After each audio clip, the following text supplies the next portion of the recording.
Next question. A man standing between two cliffs, that is cliffs, that is not ellipse. ये cliffs होना चाहिए, between two cliffs. Fires a gun. He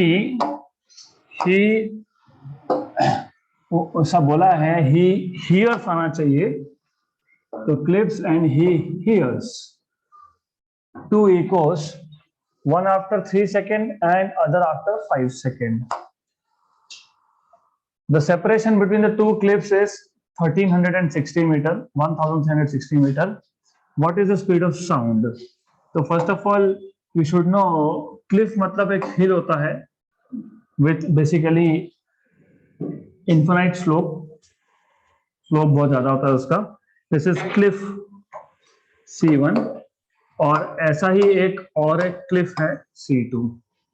तो you must be knowing what is cliff. I expect कि आपको पता है cliff क्या होता है. You know what is cliff? Exactly. Good.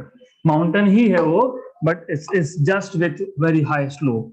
Okay. Then you have two cliffs here, and there is a person with a gun standing in between these two cliffs, and then he fires a bullet. So when he fires a bullet, तो यहाँ से जब bullet निकलेगा, तो definitely a sound will be generated. And what is said to you is he hears two echoes, one after 3 seconds and the other after 5 seconds, because sound will go to cliff 1, get reflected back and come back to the person, the man. Similarly, sound from gun will go to cliff 2, get reflected back and come back, right? तो पहला echo का जो time था वो था 3 seconds और दूसरे echo का जो time था वो था 5 seconds. तो इको अगर आपको पता होगा, इको में साउंड डबल डिस्टेंस ट्रेवल करता है, because sound has to go and then come back. मतलब ये जो टाइम है इको का, ये टाइम भी डबल है. डबल मतलब from gun to cliff 1 and back to the gun 3 second. मतलब सिर्फ वन वे सोचूंगा अगर मैं, gun to cliff 1 will be 1.5. Similarly gun to cliff 2 will be 2.5.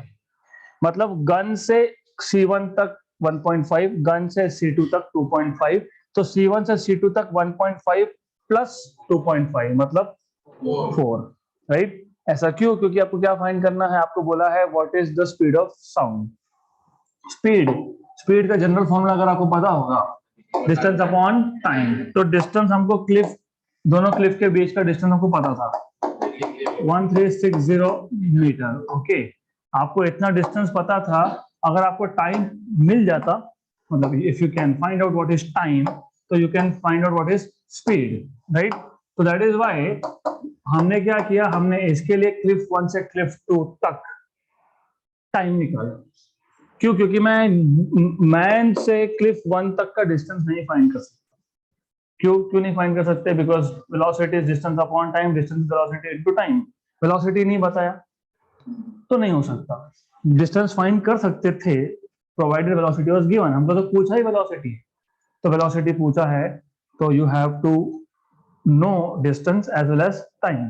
तो बेस्ट वाज कि यू नो गन से क्लिफ 1 तक 1.5, गन से क्लिफ 2 तक 2.5, तो क्लिफ 1 से क्लिफ 2 तक 4. टाइम मिल गया, डिस्टेंस दिया है, वेलोसिटी मिल जाएगा. So this is what we are doing. So इसको सिर्फ लिखने का तरीका प्रॉपर होना चाहिए. Question is simple, only thing is you need to know how to write the answer here. तो जो तुम्हें कुछ समझा है, you have to write it down. So what you know, let T1 be the echo time from cliff C1. Therefore, time taken by the sound of gun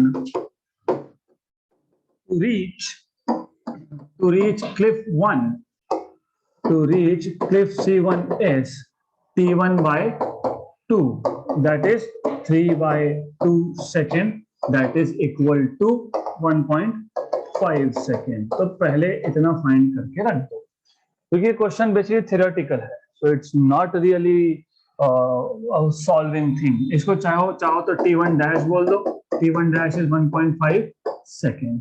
हाँ, इसको T1 dash बोल देते हैं, कुछ तो नाम देना है तो T1 डैश बोल देते हैं, doesn't matter.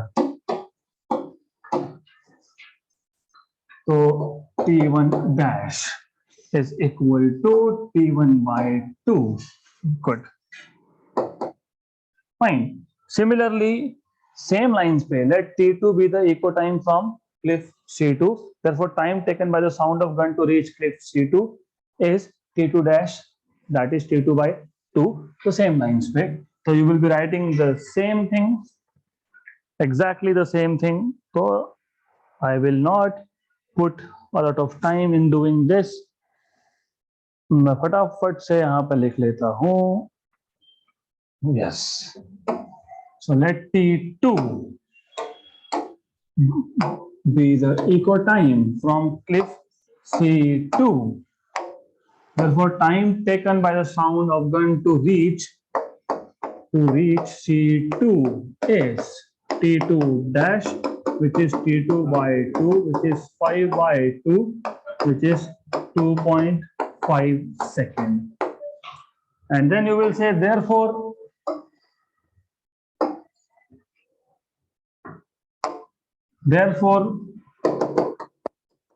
time taken by the sound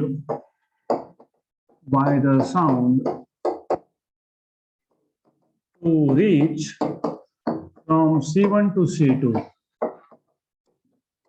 is, so total time T is T1 dash plus T2 dash, that is 1.5 plus 2.5, that is 4 seconds. Also, we know that, what do we know is velocity of sound is distance upon time, distance between cliff C1 C2 upon time. This distance is 1360, time is 4. This is 340 meter per second. हो गया question खत्म. We'll start with next topic now, and that is Doppler effect. So you already know Doppler effect for light. मैं वापस एक बार explain कर दूंगा. Before we start with Doppler effect for sound, we need to first just have a basic idea about what happens in Doppler effect. तो Doppler effect किसी भी wave के लिए एप्लीकेबल है, किसी भी मतलब it is applicable also for light, it is also applicable for sound, right? तो light मतलब इलेक्ट्रोमैग्नेटिक वेव होता है बेसिकली. तो उससे पहले what you need to know, you need to know red colour का वेवलेंथ होता है 7000 and blue color is roughly 3500, more or less. ऐसा कोई शार्प बाउंड्री है नहीं. अब for example, if you have a source of light, so let us take a source of light which is emitting wavelength corresponding to yellow color. मान लो yellow color आपको पता होना चाहिए, yellow color है 5800-900 angstrom के आसपास. So when you see an object which looks yellow, मतलब the maximum energy is being emitted corresponding to yellow wavelength. Yellow wavelength मतलब 5900 के आसपास. Even our nearest star, sun, when you see it is normally yellow, मतलब क्या मतलब it is emitting maximum energy in yellow color, right? Or well, by the way, थोड़ा higher level है, लेकिन color can also give you temperature. So looking at the color, you can also find out temperature of star. Just for an example, red मतलब सबसे ठंडा, coolest, less than 3000 Kelvin. Yellow corresponds to around 5000 something, 5800 700 के आसपास होता है. Orange is less than yellow and blue is highest. Blue colour का star दिखा मतलब 10,000 केल्विन से ज्यादा उसका सरफेस टेम्परेचर है, कोर का नहीं, surface temperature. Anyways, now we have a source which is emitting, let us say, yellow color. We have an observer. तो फर्स्ट ऑफ ऑल ये जो क्रेस्ट टू क्रेस्ट डिस्टेंस है ये है वेवलेंथ। तो व्हाट हैपेंस इज, ये जब source और ऑब्जर्वर जब स्टेशनरी होंगे तो इन दिस केस जो वेवलेंथ सोर्स इमिट कर रहा है वही वेवलेंथ ऑब्जर्वर को दिखेगा। मतलब इस केस में apparent is equal to actual. Normally जब हम लाइट की या फिर साउंड की बात करते हैं तो हम एपरेंट वेवलेंथ, एक्चुअल वेवलेंथ की बात नहीं करते, वी टॉक अबाउट फ्रीक्वेंसी। क्योंकि आपको पता है कि c बाय लैम्बडा करोगे तो आपको मिल जाएगा फ्रीक्वेंसी। तो normally we talk in terms of frequency. तो ये सोर्स जो फ्रीक्वेंसी इमिट करेगा इसको बोलेंगे एक्चुअल फ्रीक्वेंसी, और ऑब्जर्वर जो फ्रीक्वेंसी परसीव करेगा मतलब वो जो फ्रीक्वेंसी ऑब्जर्व करेगा उसको बोलेंगे एपरेंट फ्रीक्वेंसी। एपरेंट मतलब एज इट अपीयर्स। मैंने आपको यही एक बताया था in terms of weight. Your actual weight is mg but your apparent weight is normal reaction, right. तो वैसा ही है, सोर्स ने जो इमिट किया हुआ एक्चुअल फ्रीक्वेंसी और ऑब्जर्वर ने जो परसीव किया, जो मेजर किया, दैट इज एपरेंट। गुड। अगर ऑब्जर्वर और सोर्स दोनों स्टेशनरी है तो इस केस में जितना फ्रीक्वेंसी सोर्स इमिट करता है उतना ही फ्रीक्वेंसी ऑब्जर्वर मेजर भी करता है। तो apparent equal to actual. But when the source starts moving, two things may happen depending on the motion.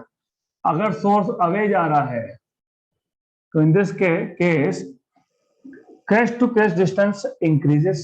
Actually crest to crest distance does not increase.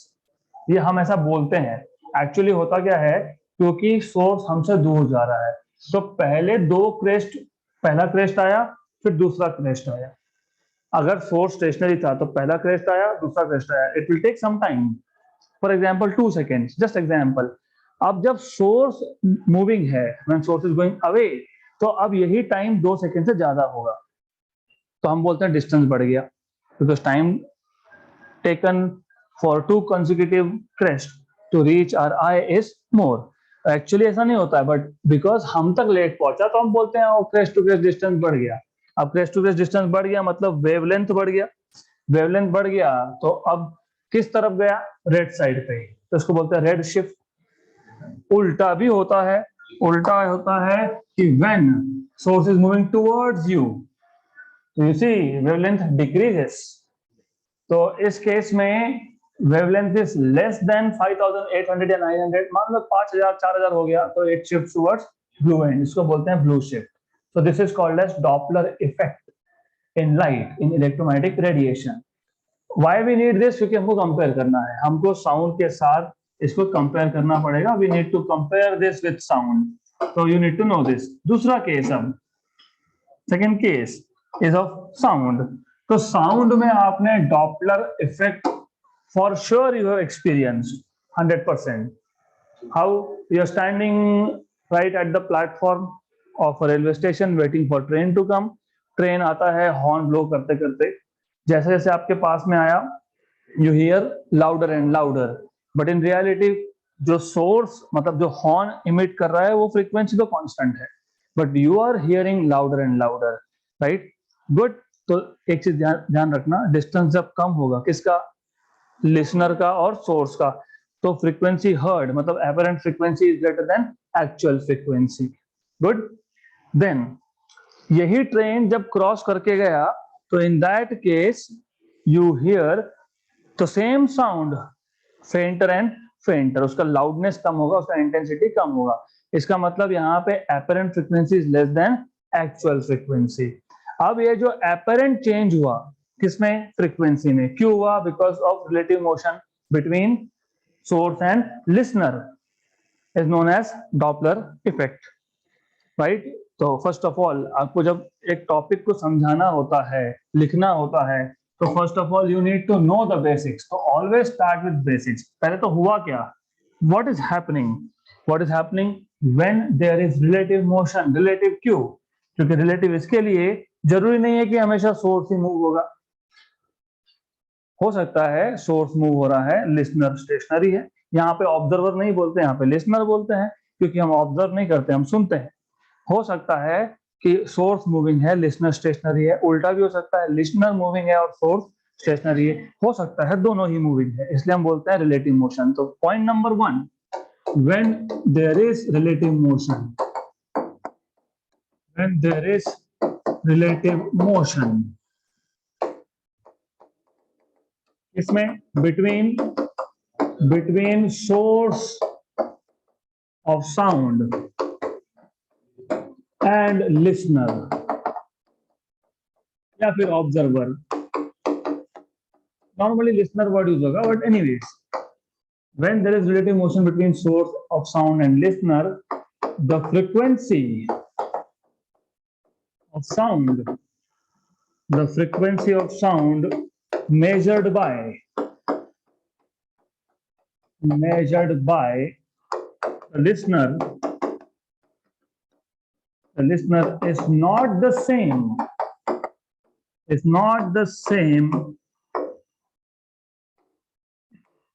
which is emitted by the source,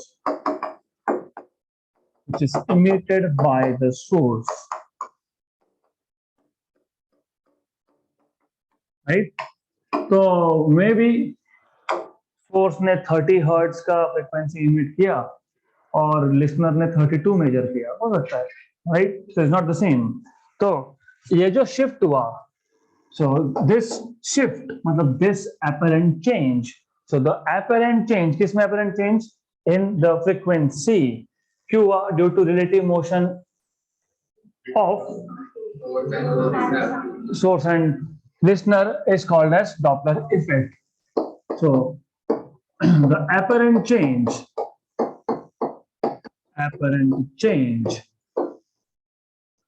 इसमें apparent change in the frequency of sound due to, वैसे sound की जगह पे in general wave बोल दो, क्योंकि ये light के लिए भी एप्लीकेबल है, और sound is also wave, due to relative motion between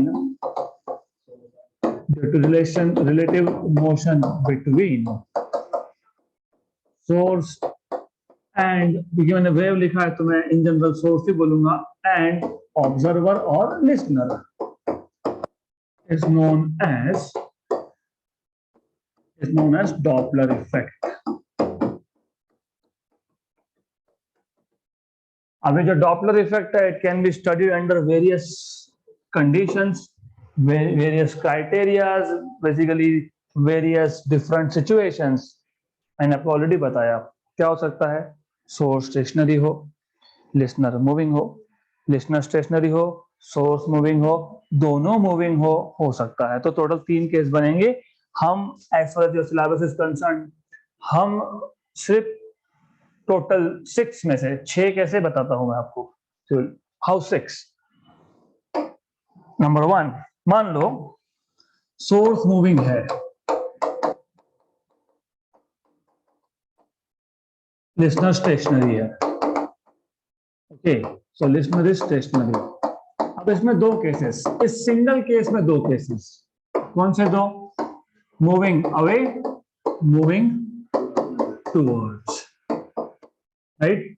अब उल्टा source is stationery, listener is moving, फिर वापस वही लिसनर मूविंग टूवर्ड्स या लिसनर मूविंग अवे। तो आपकी बुक में अभी ये 2 और दो मैंने अभी बताया, 4 और 2 है, एक्चुअली टोटल 8 है। How come total 8? Yes, see, इसमें 2, इसमें stationary listener, you standing on a platform, source coming towards, train coming towards, train going away, ये 2 हो गए।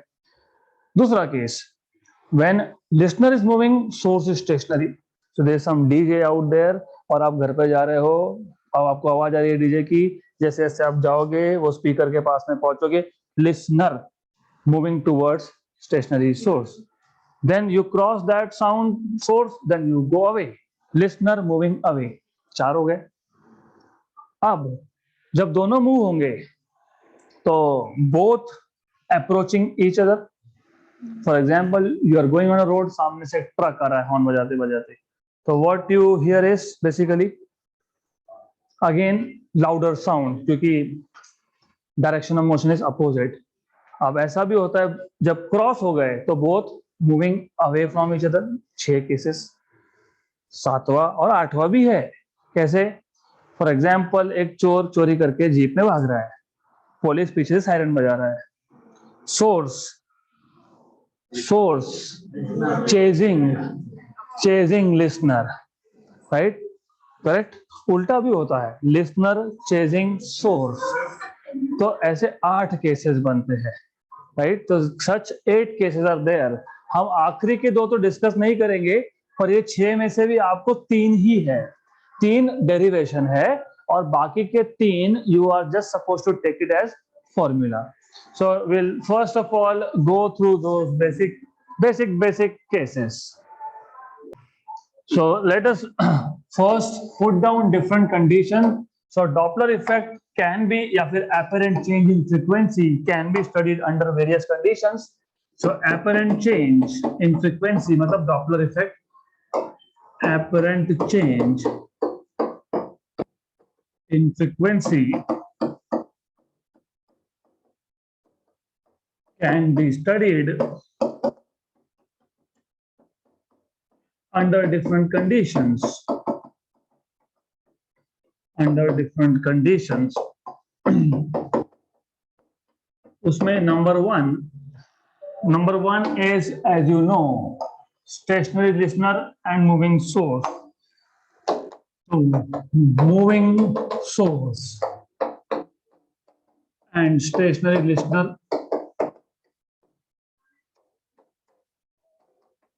और हम पहले यही केस डिस्कस करेंगे। मैं यहाँ पे मेंशन नहीं कर रहा हूँ अवे या टूवर्ड्स, वो बाद में देखेंगे। Number 2, moving listener and stationary source. And number 3, both listener and source moving. Both listener and source moving. Okay, right? अगर हमारा बस चलता तो अभी इसको हम मूविंग कर देते अवे। जो बाहर से साउंड आ रहा है, I would have told not to decrease volume but to go away. So apparent frequency will be less than actual, और हम disturb नहीं होते. So anyways, just a joke. Anyways, so अब let us start with first case. First case is moving source. Moving source. I will better say source moving away and stationary listener. So stationary listener and source is moving away. Stationary listener and source is moving away. इस पे पूरा का पूरा derivation पे ध्यान देना। हम लोग पहले फॉर्मूला डिराइव कर लेंगे, then I will tell you a trick on how to remember the formulas. But पहले डेरिवेशन, और डेरिवेशन ध्यान अच्छे से देना because it is something really important. तो फॉर एग्जाम्पल, हमारे पास एक सोर्स ऑफ साउंड है, source of sound which is emitting sound waves. Then you have let's say a stationary listener. So there is a listener who is stationary, right? This is source of a sound. Then of course आपको पता है source of sound क्या produce करता है? Longitudinal wave. मतलब क्या produce करता है? Compressions and rarefactions. तो ये क्योंकि ये जो है ये मूविंग है, सोर्स इज मूविंग अवे। मतलब हो क्या रहा है? हो ऐसा रहा है कि जो source of sound it is moving away from the listener.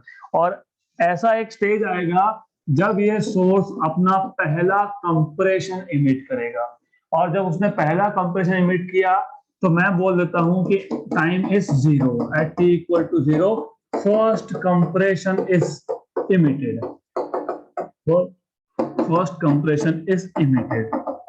और जब इसने पहला कंप्रेशन इमिट किया तब इसका पोजीशन था S1, इसका डिस्टेंस था let us say d, let us say v is the speed of sound in air. Okay, v is the speed of sound in air. Good. Situation समझ लो, there is a listener which is stationary, there is a source which is moving. As soon as source is turned on, उसने पहला compression emit किया। पहला compression जब उसने emit किया तब मैंने टाइम को मान लिया 0, initial instant of time. And उसने जब पहला कंप्रेशन इमिट किया तो distance between source and listener was d, and the time, I mean the speed of sound in air is, speed of sound in air is v। तो हमें यह देखना है कि ये जो कंप्रेशन है, इस कंप्रेशन को लिसनर तक पहुंचने में कितना टाइम लगा। इसको साइड में रखना फिलहाल। तो we want to know how much is the time taken by first compression.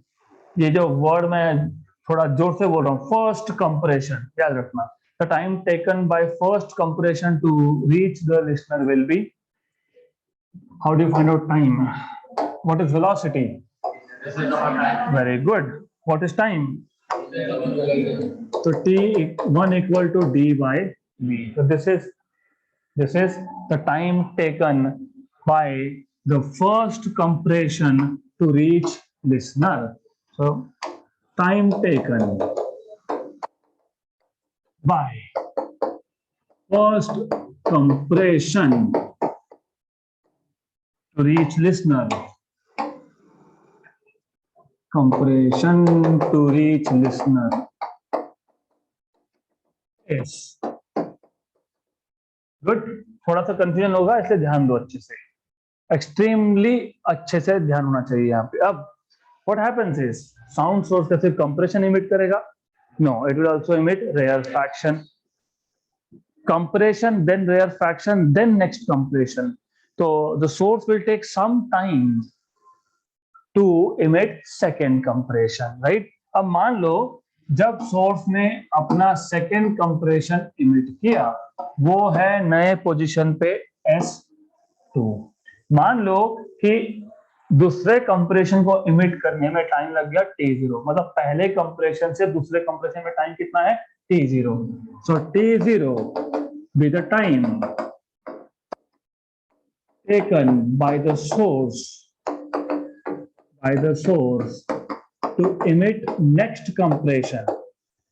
Next मतलब second.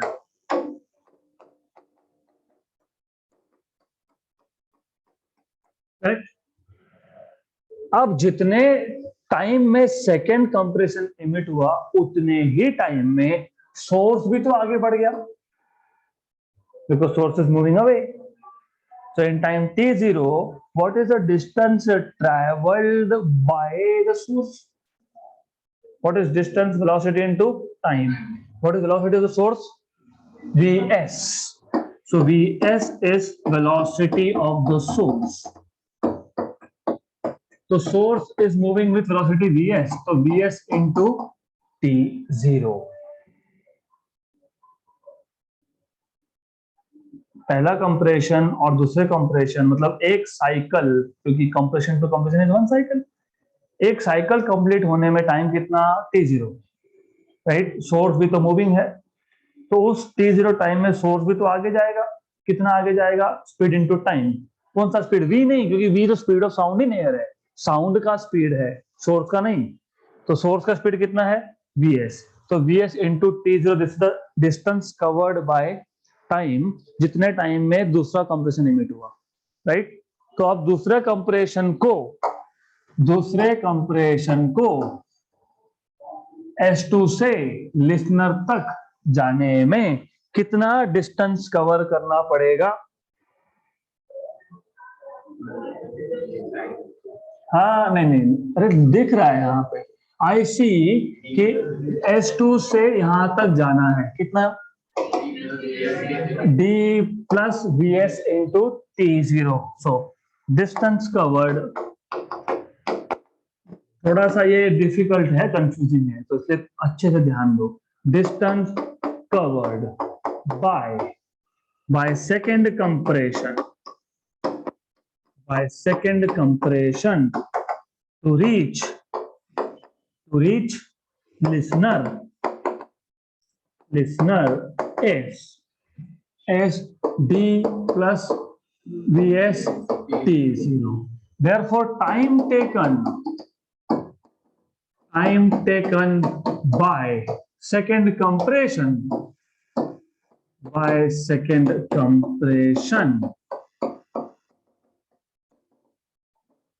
to reach listener S. Time taken for the first compression to reach listener was d by v, distance by speed of sound in air.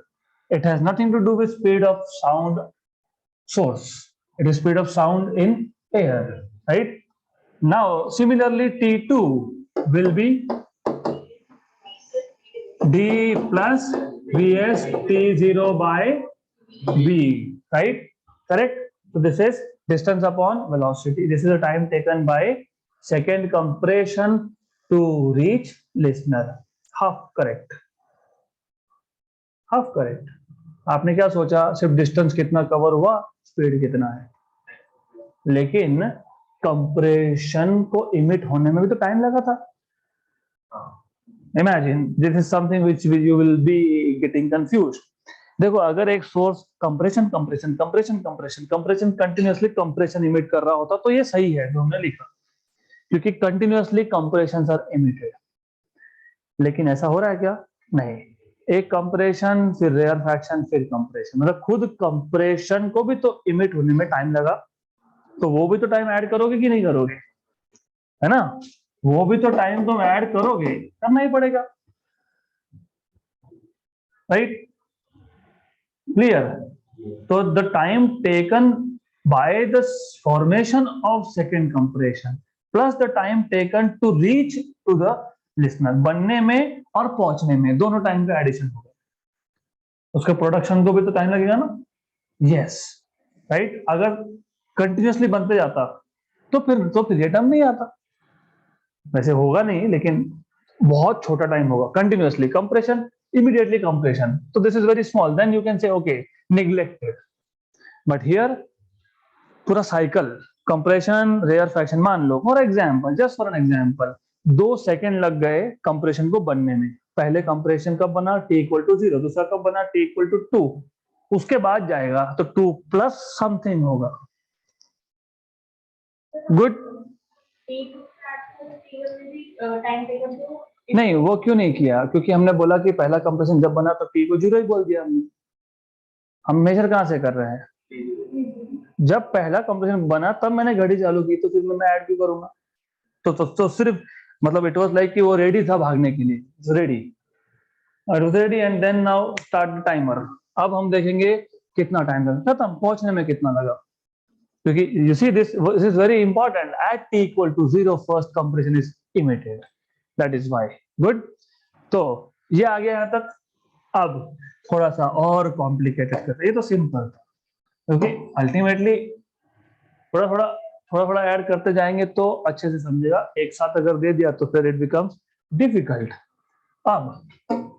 अब मान लो ये जो source है, ये source जब S3 पे आया, ये सोर्स जब S3 पे आया तो इसने तीसरा कंप्रेशन इमिट कर दिया. ओके. अब डिस्टेंस कितना होगा? देखो, हर बार 2 कंप्रेशन के बीच का टाइम कितना? T0, 0, फिर T0, फिर T0, फिर T0, फिर T0, राइट? तो दूसरे और तीसरे कंप्रेशन, मतलब तीसरे कंप्रेशन को फॉर्म होने में कितना टाइम लगा? और T0. तो उतने ही टाइम में डिस्टेंस कितना कवर हुआ वापस से? T0, right? तो अब distance covered by third compression to reach the listener is distance covered by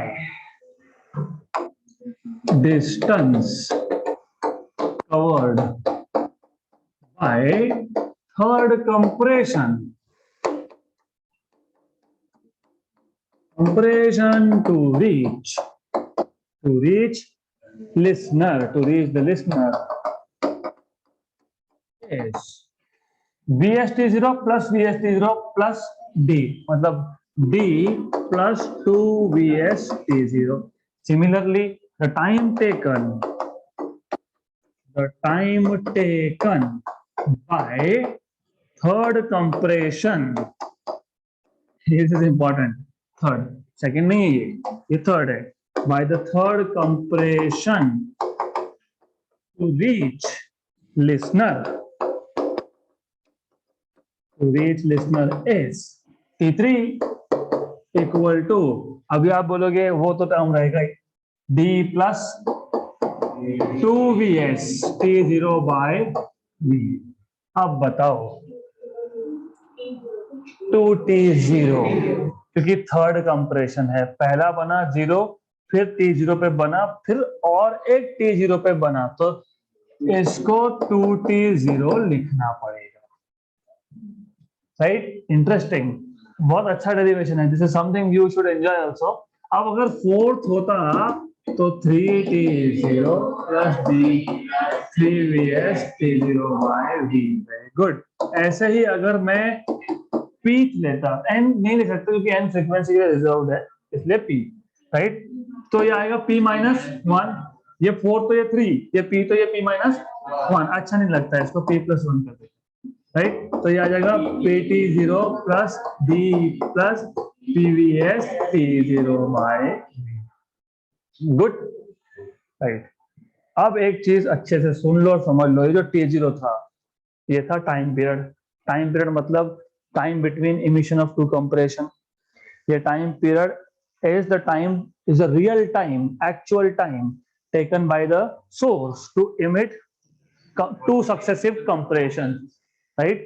लेकिन लेकिन जरूरी नहीं है कि लिसनर भी उतने ही टाइम पीरियड के बाद डिटेक्ट करे। हो सकता है कि सोर्स ने हर 2 सेकंड के बाद एक कंप्रेशन इमिट किया, लेकिन क्योंकि सोर्स अवे मूव हो रहा है लिसनर से, हो सकता है कि लिसनर के लिए वही टाइम 3 सेकंड हो गया, पहला कंप्रेशन आया फिर दूसरा आया 3 सेकंड के बाद, लेकिन सोर्स ने कब इमिट किया था, लेकिन जब डिटेक्ट हुआ तो कितना हो गया, 3 सेकंड। ऑफ कोर्स क्योंकि मूविंग अवे है तो ज्यादा ही टाइम लगेगा कंपैरेटिवली, राइट? अगर स्टेशनरी होता, स्टेशनरी नथिंग इज मूविंग, तो जितने टाइम के बाद नेक्स्ट कंप्रेशन जनरेट हुआ है उतने ही टाइम के बाद वो सक्सेसिव कंप्रेशन डिटेक्ट भी करेगा। पहला आया, फिर 2 सेकंड के बाद दूसरा आया, फिर 2 सेकंड के बाद तीसरा आया, फिर 2 सेकंड के बाद चौथा आया, लेकिन when there is relative motion, the time period will not be the same. It will be greater if the source is moving away, it will be less if the source is moving towards. ये याद रखना। अब there is something you need to understand here, बहुत basic चीज है, this is something you need to know now. What you get if you subtract, अब याद रखना ये TP plus 1, this is which compression peak, TP plus 1 is peak compression, right? Minus T1, TP plus 1 is the time taken by, अरे ये देखो, एक minute, link करोगे तो अच्छा है। T1 is the time taken by first compression to reach, T2 is the time taken by second compression to reach, T3 is the time taken by third compression to reach, T4 is the time taken by fourth compression to reach, TP plus 1 is the time taken by P plus 1th compression to reach, right? Not P, it is P plus 1th compression minus T1, मतलब it is the difference of time between P plus 1th compression reaching and the first compression reaching the listener, right? अब इसको 2 minute side में रख दो, let us talk about something else which will help you to understand this.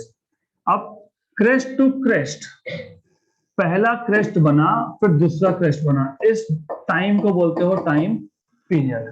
जैसे compression and compression, क्योंकि compression imagine करना मुश्किल जाता है, इसलिए क्रेस्ट क्रेस्ट बोल दिया हमने, right? Correct, this is called as time period, this is the real time period, actual time period. अब मान लो ये पहला है, ये मैं वापस आऊंगा उस पर फिर।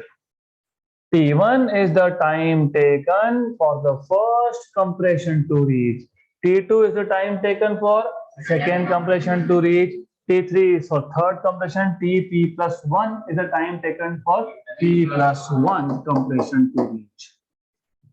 Listener is somewhere over here. तो यहां से यहां तक आने में टाइम लग गया TP+1 और ये टाइम लग गया T1। तो अगर मैं TP+1 माइनस T1 कर रहा हूं तो this is the difference of time for P+1 compression reaching the listener and the first compression reaching the listener। ये याद रखना। अब आप इसको सॉल्व करोगे तो what I will do is TP+1 minus T1। What is TP+1? PT0 plus D plus TVS T0 upon V minus D by V, because T1 was D by V, equal to PT0 plus D by V plus TVS T0 by V minus D by V। Cancel and cancel. तो यह आ गया PT0 दोनों में से common 1 plus VS by V, correct right. तो मैं TP+1 minus T1 लिख लेता हूं। तो TP+1 minus T1 upon P, सिर्फ ये डिवाइड कर दिया, equal to V plus VS upon V, correct. यहां तक क्लियर। अब गोइंग बैक टू दिस, आपने बोला दो सक्सेसिव कंप्रेशंस को बनने में जितना टाइम लगा that is time period, correct. P+1 और फर्स्ट कंप्रेशन में कितने कंप्रेशन और P, एग्जैक्टली P+1 और 1 में P आएंगे, P और 0 में P आएंगे, P+1 और 1 में P आएंगे, P+2 और 2 में P आएंगे, P+3 और 3 में P number of compression. Very good, correct.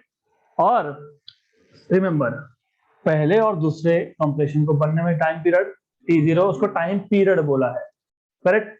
मैं अगर एक साइकिल और ले लेता और मैं बोलता कि ये जो पहला है और ये जो तीसरा है, इसका जो टाइम पीरियड है, इसका जो टाइम है, इसको टाइम पीरियड बोल सकते हैं क्या? नहीं। क्यों नहीं बोल सकते? क्योंकि सक्सेसिव नहीं है। वेरी गुड, सक्सेसिव नहीं है। तो इसी टाइम को अगर मैं 2 से डिवाइड कर दूं तो टाइम पीरियड आएगा। वेरी गुड, मतलब 2, you see look here, third और वन में कितने कंप्रेशन? 2। तो आपने डिवाइड बाय 2 किया तो क्या बोल दिया? Time period. तो TP+1 और T1 में कितने कंप्रेशन थे? P डिवाइड बाय क्या किया? तो this is time period T, लेकिन this time period is not the real time period, this is the time period as measured by the listener, क्योंकि लिसनर मेजर कर रहा है वो, right. So this is equal to T0। T0 is the actual time period. तो ये आ जाएगा V plus VS by V। हमें तो इंटरेस्ट था फ्रीक्वेंसी में, क्योंकि हम तो बोल ही रहे हैं कि एपरेंट फ्रीक्वेंसी बोला गया, यहाँ पे कहीं तो लिखा है मैंने change in apparent frequency, change in frequency, और एक जगह पर भी लिखा है the apparent change in frequency. यहाँ पे भी बोला है the frequency of sound measured by the listener is not the same. तो हमारा इंटरेस्ट है फ्रीक्वेंसी में। तो फ्रीक्वेंसी कैसे निकालते हो टाइम पीरियड से? 1 अपॉन टाइम पीरियड। तो एक काम करो, इसका रेसिप्रोकल ले लो। इसका रेसिप्रोकल लोगे तो 1 by T, 1 by T0, 1 by V plus VS by V। ये V ऊपर जाएगा। ये हो गया आपका एपेरेंट, ये हो गया आपका एक्चुअल रियल फ्रीक्वेंसी, ये आ गया आपका V upon V plus VS, right. अब ये फॉर्मूला ऐसा डिराइव होता है, this is the formula for source moving away. Similarly if the source is moving towards तो नीचे आएगा माइनस। और हम ये सारे फॉर्मूला डिराइव करके एक टेबल बनाएंगे and I will tell you how to remember. It is a very simple trick. हाँ, डेरिवेशन थोड़ा सा कॉम्प्लिकेटेड है, but remembering is the best part and very simple. पूरे के पूरे 6 फॉर्मूला हम याद रखेंगे, बाकी के 2 नहीं, क्योंकि सोर्स चेजिंग लिसनर और लिसनर चेजिंग सोर्स ये डिपेंड करता है सोर्स और लिसनर के वेलोसिटीज पे। It does not depend only on one of this, तो दोनों पे डिपेंड करेगा। So that's it for today.